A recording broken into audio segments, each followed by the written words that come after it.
आजकल के बच्चे जापानी कल्चर को लेकर इतने ज्यादा इन्फ्लुएंस्ड हैं, जैसे कि सारा डिसिप्लिन तो बस जापान में ही है, जीने का तरीका इकिगाई तो बस जापानियों को ही पता है।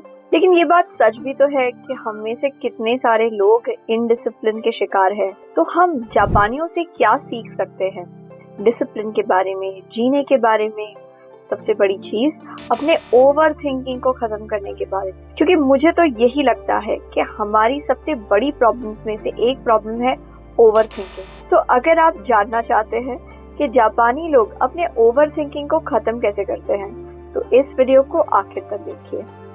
नमस्कार, मैं मनोवैज्ञानिक डॉक्टर मयूरिका दास विश्वास और स्वागत है आपका योर सर्वाइवल मॉडल। तो ओवर थिंकिंग होती क्या है?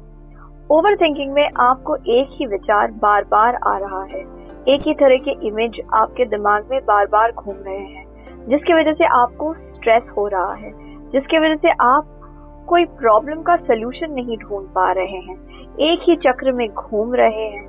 और कहीं पे ये ओवर थिंकिंग या तो पास्ट को लेके होती है, मैंने ऐसा क्यों कर दिया, मुझसे गलती हो गई, मेरे साथ कितना बुरा हो गया, या तो फिर ओवर थिंकिंग फ्यूचर को लेके होती है, घबराहट, सब कुछ सही रहेगा ना, कुछ गड़बड़ हो गया तो, मैंने गलती कर दी तो। जो लोग ओवर थिंकिंग के विक्टिम्स होते हैं वो सबको नजर आते हैं कि वो दिन भर का काम कर रहे हैं, अलग अलग चीजें कर रहे हैं, लेकिन वो अंदर ही अंदर जैसे अपने ही बनाए हुए विचारों की जेल में सड़ रहे हैं। एक ही तरह के विचार उन्हें बार बार आते हैं और वो अपने एक्चुअल लक्ष्य तक आगे नहीं पहुंच पाते।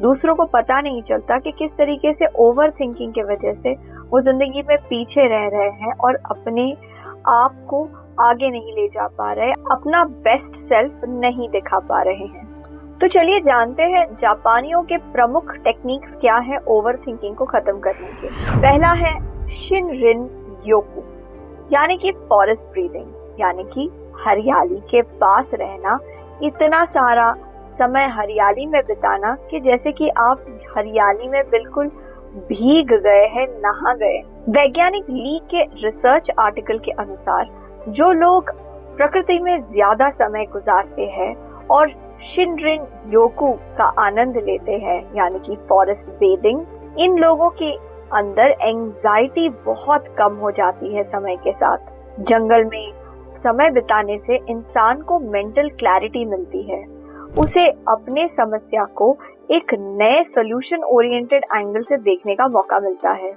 जब हम चार दीवारी में रहते हैं तब हमारे विचार भी कहीं पे चार दीवारी में बंद हो जाते हैं। इसी जगह पे जब हम हरियाली में जाते हैं, जंगल में जाते हैं, गार्डन में जाके विचार करने लगते हैं, तब हम देखते हैं कि किस तरीके से हमारी विचारधारा खुल जाती है, हमें और अच्छे से सिचुएशन समझ में आने लगती है। मुझे याद है बहुत सालों पहले जब मैं प्रैक्टिस में बहुत नई थी, तब एक क्लाइंट के साथ काम कर रही थी और ऐसा लग रहा था जैसे कि मैं क्लाइंट को बात समझा ही नहीं पा रही हूँ, उसकी मदद कर ही नहीं पा रही। तब मैंने कहा चलो एक काम करते हैं, यहाँ से निकलते हैं, बाहर जाते हैं, बाहर घूम के आते हैं, गार्डन में बैठ के आपकी बात सुनते हैं। और सच में हमने वैसा ही किया। हम चलते चलते गए, गार्डन में जाके बैठे, उनकी बात सुनी, और जब हम वातावरण में निकल के समस्या को डिस्कस करने लगे तो तब क्लाइंट को बात और अच्छे से समझ में आई और इनफैक्ट वो अपने सलूशन तक खुद ही पहुंच गए। जापानी सरकार शिनरिन योकू के महत्व को समझती है और इनफैक्ट चाहती है कि उनके लोग जरूर जंगलों में जाए और प्रकृति के बीच समय गुजारे। जो लोग शहरों में रहते हैं उनके लिए ये करना मुश्किल हो जाता है, इसलिए सरकार ने जगह जगह पे बड़े गार्डन्स बनाए हुए हैं जहाँ पे लोग आसानी से जा सके। इन बड़े गार्डन्स में, जिन्हें बुलाया जाता है आओकिगाहारा, बहुत तरीके के फूलों की खेती होती है, अलग अलग तरीके के बॉन्जाई पेड़ होते हैं। इन अलग अलग पेड़ों के पीछे मेंटेनेंस पे सरकार गाढ़ा पैसा खर्च करती है। वो इसलिए ताकि ये प्रकृति लोगों को स्वस्थ रहने में, मानसिक तौर पर रिलैक्स्ड होने में मदद कर सके। मुझे पता है आपको अब ये लग रहा होगा लेकिन हमारी सरकार ऐसा तो करती नहीं है, काश ऐसा हमारे देश में भी होता।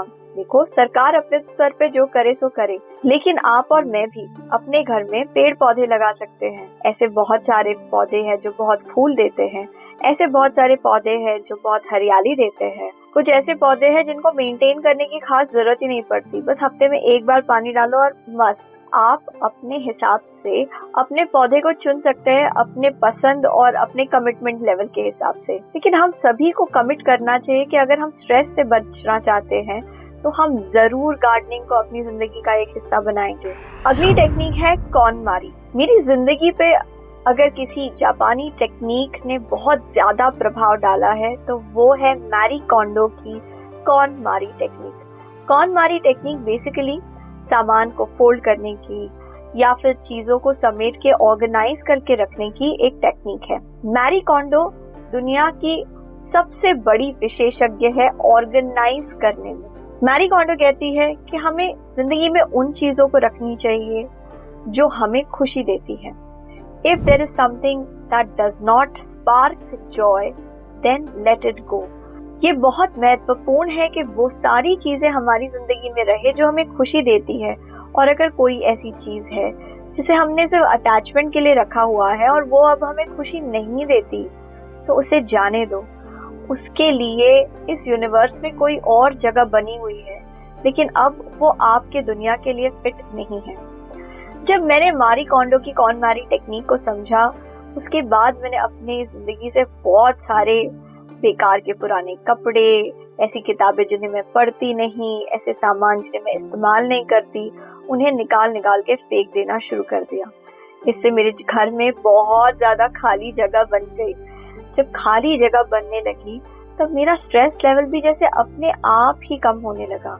खाली जगह देख के मुझे अच्छा लगने लगा।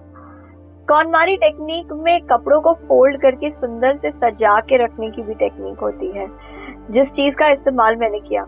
जब मैंने कॉनमारी अपनाना शुरू किया था, शुरुआत में मैं बहुत सारे ट्रेस लेके आई थी और घर वालों ने मेरा बहुत मजाक उड़ाया, एक और नया शौक पाल लिया है। लेकिन जब उन्होंने देखा कि किस तरीके से मैं कमिटेड हूँ कॉनमारी के प्रति और चीजों को ऑर्गेनाइज करके रखने के प्रति, धीरे धीरे सभी लोगों ने इस चीज को बहुत अप्रिशिएट किया। मैं आपको भी एनकरेज करूंगी कि आप दो चीजें जरूर करें। नंबर 1, उन सारी चीजों को अपनी जिंदगी से निकाल दीजिए जो अब आपको खुशी नहीं देती। नंबर 2, हमेशा अपने ब्रेक टाइम में कोशिश करते रहिए कोई ना कोई जगह, कोई ना कोई कोने को ऑर्गेनाइज करने की। जब आप थोड़ा थोड़ा ऑर्गेनाइज करने का काम सारा दिन करते रहेंगे, तब आपका घर, आपका दिलो दिमाग, आपका जीवन एकदम ऑर्गेनाइज्ड हो जाएगा। स्ट्रेस लेवल बहुत हद तक कम हो जाएगा। वैज्ञानिक बेकर के 2020 के शोध के अनुसार भी जो लोग अपनी जिंदगी को ऑर्गेनाइज्ड रखना शुरू करते हैं, उनका स्ट्रेस लेवल धीरे धीरे कम होने लगता है।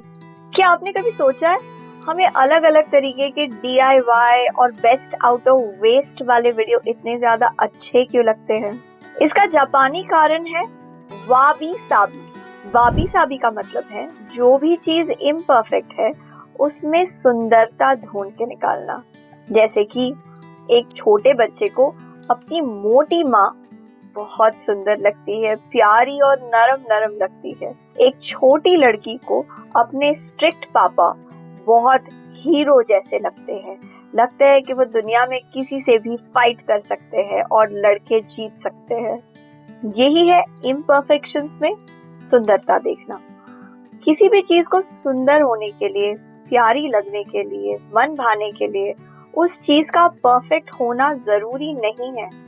हम में से बहुत सारे लोग ऑब्सेस्ड होते हैं कि हमें रिजेक्शन ना मिले, और रिजेक्शन का डर हम में इतना ज्यादा होता है कि हम कॉन्स्टेंटली ट्राई करते हैं कि हम परफेक्ट बने, क्योंकि हमें ये भ्रम है कि जिस दिन हम परफेक्ट बन जाएंगे उस दिन हमें इस बात की गारंटी मिल जाएगी कि हमें कोई नहीं रिजेक्ट करेगा।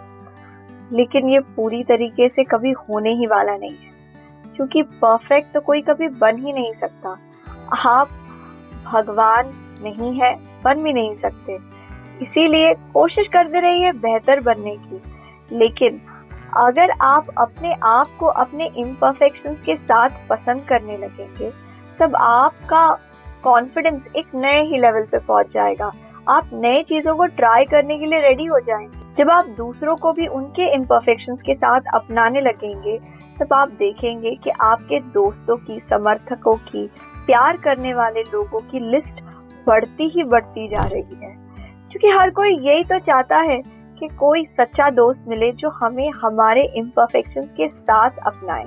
2018 में वैज्ञानिक वांग ने एक एक्सपेरिमेंट किया और पाया कि जो लोग अपने आप को ट्रेन करते हैं कि वो इम्परफेक्शंस में भी सुंदरता ढूंढ के निकालेंगे, उन लोगों को जिंदगी में ज्यादा खुशहाली मिलती है, वो अपनी जिंदगी से ज्यादा सेटिस्फाइड होते हैं। कमेंट सेक्शन में लिखिएगा कि ऐसी कौन सी इम्परफेक्ट चीज है जिसमें आपको सुंदरता दिखाई देती है। इम्परफेक्ट तो वैसे चांद भी है, लेकिन वो भी तो गजब की खूबसूरती रखता है। पिछले 15 सालों में शायद मैंने हजारों लोगों की काउंसलिंग की होगी, सैकड़ों शादियां बचाई है, एडिक्शन के प्रॉब्लम सॉल्व करने में मदद की है, सेल्फ एस्टीम को बढ़ाने में मदद की है लोगों की, कई सारे रिसर्च पेपर्स पब्लिश किए, हिप्नोथेरेपी सीखी, एनएलपी सीखी, आरईबीटी काउंसलिंग सीखी, नेट क्लियर किया, पीएचडी भी करी है, 500 से ज्यादा वीडियोस बनाए हैं और 7 से ज्यादा साइकोलॉजी के कोर्सेज बनाए हैं। ये सब मैंने कैसे कर लिया? इसके पीछे का राज है जापानी टेक्निक काइजन। काइजन में हम हर रोज अपने काम में, अपनी कार्यशैली में थोड़ी बहुत इम्प्रूवमेंट लाते हैं। बहुत ज्यादा नहीं, थोड़ी बहुत इम्प्रूवमेंट। हर रोज हम जब थोड़ा थोड़ा थोड़ा थोड़ा इम्प्रूव करते रहते हैं, तब समय के साथ धीरे धीरे लंबे तौर पे हम एक महारत हासिल कर लेते हैं अपने काम में। वो कहावत है, एक दिन में रोम नहीं बना था। एक दिन में कोई भी महान चीज नहीं बनती। इनफैक्ट मैंने अपने करियर में देखा है कि जो सक्सेस इंसान को जल्दी जल्दी मिलती है, वो सक्सेस रातों रात जा भी सकती है। जो सक्सेस किसी की मेहरबानी से, किसी के रिकमेंडेशन से रातों रात आपको मिल जाती है, वो सक्सेस एक छोटी सी बदनामी पर अचानक गायब भी हो सकती है। जब आप काइजन की मदद से हर रोज थोड़ा थोड़ा, धीरे धीरे, थोड़ा थोड़ा करते करते अपने आप को बेहतर और बेहतर और बेहतर बनाते हैं, तब एक समय के बाद आप अपने कौशलता को लेकर बिल्कुल निडर हो जाते हैं। आपको लगता है कि आप स्किलफुल है और ये आपसे कोई नहीं छीन सकता। आप बहुत अच्छे इसलिए नहीं है क्योंकि आपके पास डिग्री है। आप बहुत अच्छे इसलिए नहीं है क्योंकि 4 लोग आपको रेकमेंड कर रहे हैं, या कहीं पे आपको बहुत अच्छी गूगल रेटिंग मिली है, या आपके पास सब्सक्राइबर्स है, या आपको लिंक्डइन पे कोई एंडोर्स कर रहा है। आप अच्छे इसलिए है क्योंकि आपके पास है सालों साल की मेहनत, जो आपसे कोई नहीं छीन सकता। आपकी डिग्री, आपके सब्सक्राइबर्स, आपके पैसे आपसे जुदा किए जा सकते हैं, लेकिन आपका कौशल, आपका एक्सपर्टीज, आपकी जानकारी, ये आपसे कोई नहीं छीन सकता। देखिए, आज की तारीख में आप किसी भी काम में अगर लगे रहेंगे, तो पहले महीने जहाँ पे थे उससे ज्यादा बेहतर पोजीशन में आप दूसरे, तीसरे, चौथे महीने तक पहुंच जाएंगे। अगर उसी काम में आप साल भर लगे रहेंगे और प्रैक्टिस करेंगे, तो आप देखेंगे कि किस तरीके से धीरे धीरे आपका शरीर उस काम को सीखने लगा है, आपके अंदर मसल मेमोरी बन गई है। 2022 में मुझे मेरे कुछ क्लाइंट्स ने मीटअप के लिए बुलाया था, जहाँ पे हम सुबह मिलके मेडिटेशन करने वाले थे, योग करने वाले थे, और 12 सूर्य नमस्कार करने पर ही मेरी सिट्टी पिट्टी गुल हो गई। इस चीज की मुझे बहुत शर्मिंदगी होने लगी, मुझे बुरा भी लग रहा था कि ये क्या, मैं तो टायर्ड हो गई और मेरी सांस फूलने लगी, है तो बहुत बुरी बात है। तो 2023 में मैंने योगा का अभ्यास शुरू किया। योगा जारी रखा और तकरीबन 1.5 साल के बाद मैं उस पोजीशन में पहुंच सकी जहां पे मैंने 108 सूर्य नमस्कार कर लिए 2 से 2.5 घंटे के अंदर। आपको पता है ना कि अगर आप किसी काम में कंसंट्रेट कर सकेंगे, तो फिर आप एक नए ही लेवल पे पहुंच जाएंगे। तो आप सुपर कंसंट्रेशन पावर को पाने का राज जानना चाहते हैं तो आंसर बहुत सिंपल है। जापानी लोग कैलीग्राफी प्रैक्टिस करते हैं अपने कंसंट्रेशन पावर को बढ़ाने के लिए। ठीक ऐसा ही कुछ हमारे देश में भी होता है, जहाँ पे हम मंडला ड्राइंग करते हैं। हम काउंसलिंग में भी कई बार क्लाइंट्स को मंडला ड्राइंग करने के लिए कहते हैं, ताकि वो कंसंट्रेट कर पाए माइंडफुलनेस प्रैक्टिसेस से, अपने मन को स्थिर और शांत कर पाए। कई बार मैं क्लाइंट से कहती हूँ कि आप एक मंडला की ड्राइंग बुक लेकर आइए, फिर उसके बाद उसमें अपने मन से स्केच पेन से ड्रॉ करते रहिए। अगर आप चाहते हैं तो मंडला में ड्राइंग करते वक्त किसी पॉजिटिव एफर्मेशन को दोहराते रह सकते हैं। इससे आपकी आंखें बिजी रहेंगी, हाथ बिजी रहेगा और मन स्थिर रहेगा एक महान और अच्छे वाक्य के ऊपर, एक पॉजिटिव एफर्मेशन के ऊपर। एक इंटरेस्टिंग चीज देखना चाहते हैं? ये मेरी मंडला कलरिंग है। क्या आप मेरी ये बात मानेंगे कि जिन लोगों को अपनी जिंदगी का लक्ष्य नहीं मिलता, वो जिंदगी में बस भटकते ही रहते हैं, एक जगह से दूसरे जगह, एक काम से दूसरे काम में। जिंदगी में अपना उद्देश्य पाना, पर्पस ऑफ लिविंग, लक्ष्य पाना बहुत जरूरी है। और जिन्हें ये मिल जाता है, जापानी कहते हैं उन्हें उनका इकिगाई मिल गया है। ये इकिगाई कोई दूध देने वाली गाय नहीं है, ये जिंदगी को रस देने वाली फिलॉसफी है। इकिगाई का मतलब है आपको मिल गया है कि आपको वो कौन सा काम है जो खुशी देता है, मन लगा के रहने में मदद करता है, रम जाने में मदद करता है। आप ये काम इसलिए करते हैं क्योंकि इससे आपको खुशी मिलती है। पैसे मिलते हैं, ये अच्छी बात है, लेकिन इससे भी बढ़ के ये काम आपको एक फीलिंग ऑफ कंप्लीशन देता है, अंदर ही अंदर परिपूर्ण महसूस करने में मदद करता है। जैसे मेरे लिए आपको साइकोलॉजी सिखाना मेरा इकिगाई है। जापानी लोग जब अपने करियर को चुनते हैं, उनमें से बहुत सारे लोग पैसों को महत्व नहीं देते, इकिगाई को महत्व देते हैं। जो उनका इकिगाई है, जो उनका इंटरेस्ट लेवल है, वो काम जिसे करने से उन्हें शांति मिलती है, वो ऐसे काम को अपना करियर बनाते हैं। भले इसमें पैसे थोड़े कम मिले, दैट्स ओके, कम में चला लेंगे, कम खर्चा करेंगे, कम खरीदेंगे, लेकिन अगर आपको वो काम मिल गया जो आपका इकिगाई है, तो आप सारी जिंदगी संतुष्ट रहेंगे, अपने काम में मजे लेंगे, सुखी रहेंगे। तो क्या जापान का हर इंसान ओवर थिंकिंग से मुक्त हो गया है?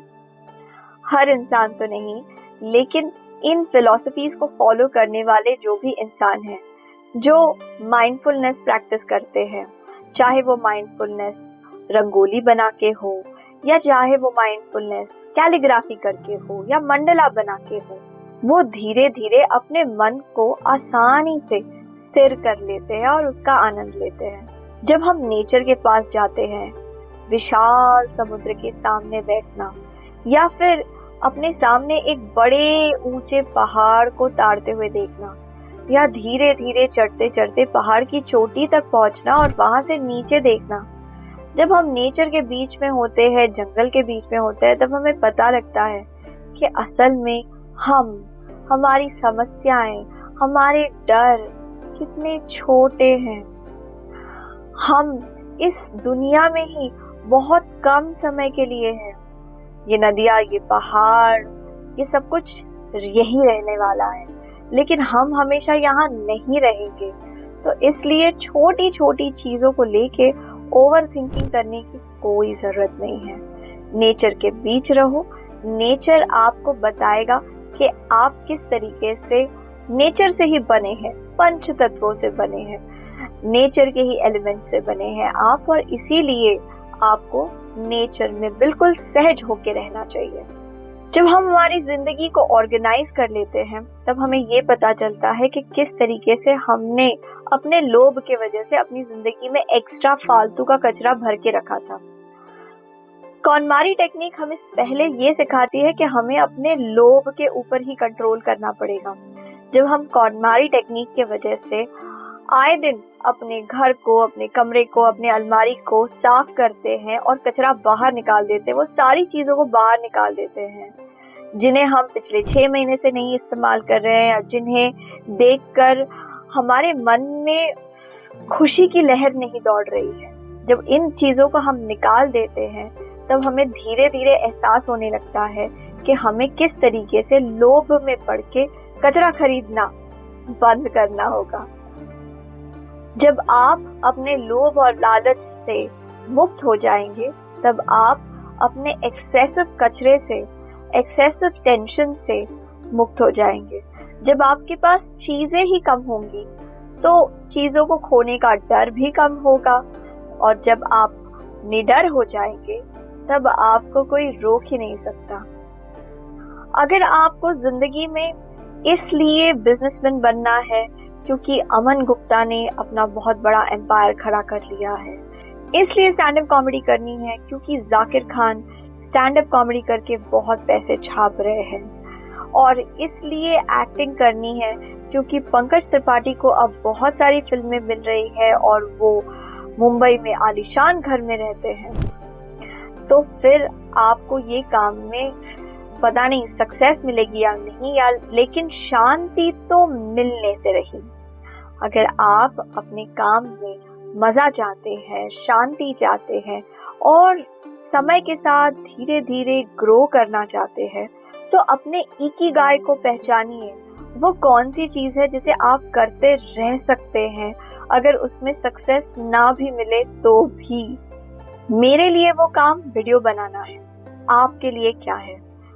अगर आप अपने इकिगाई को दोहराते रहेंगे और उसे अपनी जिंदगी का हिस्सा बनाएंगे और हर रोज उसमें इम्प्रूवमेंट लाएंगे काइजन के साथ, तो मेरी बात को लिख के रख लो, 10 साल में आप ग्लोबल प्लेटफॉर्म में अपनी जगह बना लेंगे। ये बात मैं नहीं कहती, एक्सपर्टीज के global leader doctor Jason Anderson कहते हैं। जब कभी भी आप इंक्रीमेंटल इम्प्रूवमेंट के साथ कोई भी काम को 10 साल तक कर लेते हैं, तब आपका एक्सपर्टीज वर्ल्ड क्लास लेवल का हो जाता है। तो इस वीडियो को देखने के बाद आपको क्या लगता है, कौन सी जापानीज टेक्निक को आप अपनी जिंदगी में उतारने वाले हैं? इसे कमेंट सेक्शन में जरूर लिखिएगा। इसी तरीके की और बातें सीखने के लिए अगर आप कोई किताब पढ़ना चाहते हैं तो आप इकिगाई इस किताब को पढ़ सकते हैं, या फिर the art of simple living, 100 daily practices from a Japanese Zen monk, इस किताब को भी रेफर कर सकते हैं। चैनल को सब्सक्राइब कीजिए, वीडियो को शेयर कीजिए। आपके मूल्यवान समय के लिए धन्यवाद।